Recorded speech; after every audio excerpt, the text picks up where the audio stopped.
শুন সমেন, এই 4 বিঘে জমি আমার, তুই আমার জমিতে কি করতে এসেছিস? আমি লেখাপড়া জানিনি বলি তুই আমার হাতে এইভাবে জমি দখল করে নিবি? সব মাথায় তুই জমি লিছি।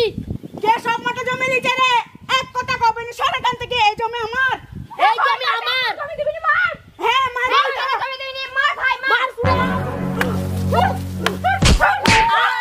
সর এখান থেকে। আর যদি কোনোদিন এই জমিতে পা দিস, পা কেটে হাতে ধরে দেব। তুই আমার বড় ভাই হওয়ার সাথে তুই এইভাবে ছোট ভাইকে মারতে পারলি? হ্যাঁ ঠিকই করেছে। আমি বড় কাছে বিচার দেবো তোর নামে। হ্যাঁ তাই দিগা। চল সুরাইয়াপুর। হ্যাঁ তাই দিগা। বড় নামে বিচার দেবো। কোনোদিন যদি এই জমিতে পা দিস, একবার আমার থেকে খারাপ দেওয়া হবে না, দেখে নিবে।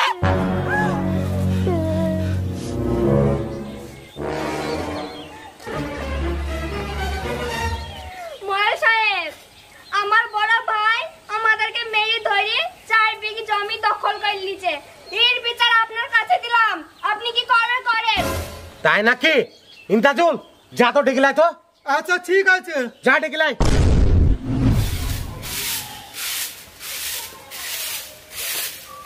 হ্যাঁ বড় সাহেব যাচ্ছে।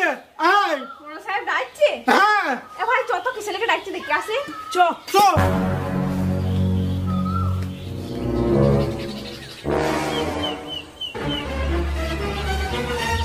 এসছে। বলেন মোড়ল সাহেব, কিসের লেগে ডেকেছেন? কিসের লেগে ডেকেছেন মানে? আরে তুই তোর ছোট ভাইয়ের সাথে 4 বিঘে জমি বেইমানি করেছিস।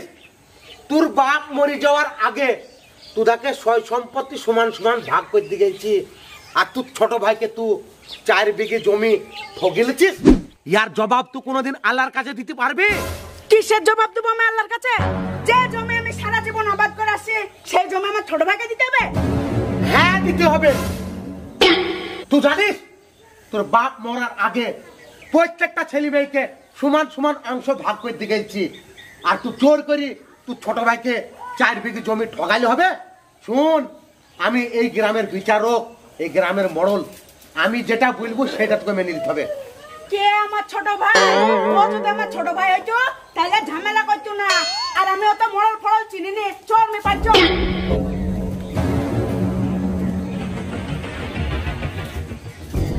বাপ শুন, তোর বড় ভাইয়ের যে স্বভাব চরিত্র, তোর বড় ভাইয়ের বিচার আমি করতে পারবো না। এই বিচার তুই আল্লাহর হাতে ছেড়ে দে, আল্লাহই আর বিচার করবি। যা বাড়ি যা। যত অপরে আল্লাহ থাকে, একদিন আল্লাহই আর বিচার করবি। এইভাবে ছোট ভাইকে ঠকানো আল্লাহ কোনোদিন সহ্য করবি না, নাকি রে মামু? হ্যাঁ কি জায়গা কিষানিকে জায়গা তুই কোনো কিছু বুঝতে পারিস নি? না জানি। বড় ভাই না ছোট ভাই? বকিস না তো।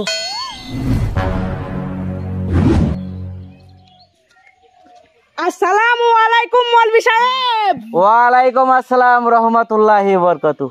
মৌলভী সাহেব, আমি হজে যাচ্ছি, আর দোয়া করবেন আমার হজটা যেন কবুল হয়। নাউজুবিল্লাহ, তুমি হজে যাবা, তোমার হজ তো কবুল হবে না। কেনে মৌলভী সাহেব, আমার হজ কবুল হবে না কেনে? তোমার হজ কি করে হবে? তোমার ছোট ভাইকে ঠকিয়ে তুমি 4 বিঘে জমি লিখে নিলে। আগে সেই 4 বিঘা জমির হিস্সা দাও তোমার ছোট ভাইকে, তারপরে তোমার হজ কবুল হবে। না হলে তুমি 1000 বার হজ করলেও তোমার হজ কবুল হবে না। তাহলে কি করা যায় মৌলভী সাহেব? কি করা যায় মানে? তুমি তোমার ছোট ভাইয়ের সাথে ঠকিয়ে যে 4 বিঘে জমি নিয়েছো, সেই জমি ফেরত দাওগা, তাহলেই তোমার হজ কবুল হবে ইনশাল্লাহ। ঠিক আছে মৌলভী সাহেব, তাহলে তাই করে কি। ঠিক আছে।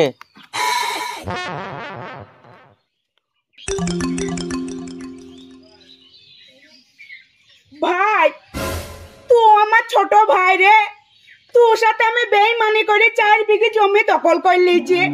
সেই জমি আজকে তোকে আমি ঘুরে দিলাম। তোকে যদি আমি জমি না ঘুরে দেই, আজ আমি হজে যাব, আমার হজ কবুল হবে না। তুই দোয়া করিস ভাই, আমার হজটা যেন কবুল হয়। তোকে আমি 4 বিঘে জমি ঘুরে দিলাম ভাই, তুই আমাকে ক্ষমা করে দে। তুমি আমার বড় ভাই, তোমাকে ক্ষমা করবো না তা কাকে ক্ষমা করবো? তুমি আমাদের কাছে ভুল স্বীকার করেছ, এটাই অনেক। বড় ভাই তুমি হজে যাও, আল্লাহ যেন তোমার হজ কবুল করে। আমিন। ছোট ভাই ভালো থাকে, ছোট বোন ভালো থাকে, থাক সবাই হবে। বড় ভাই তুমি যাও, আল্লাহ যেন তোমার হজ কবুল করুক। আমিন। থাক।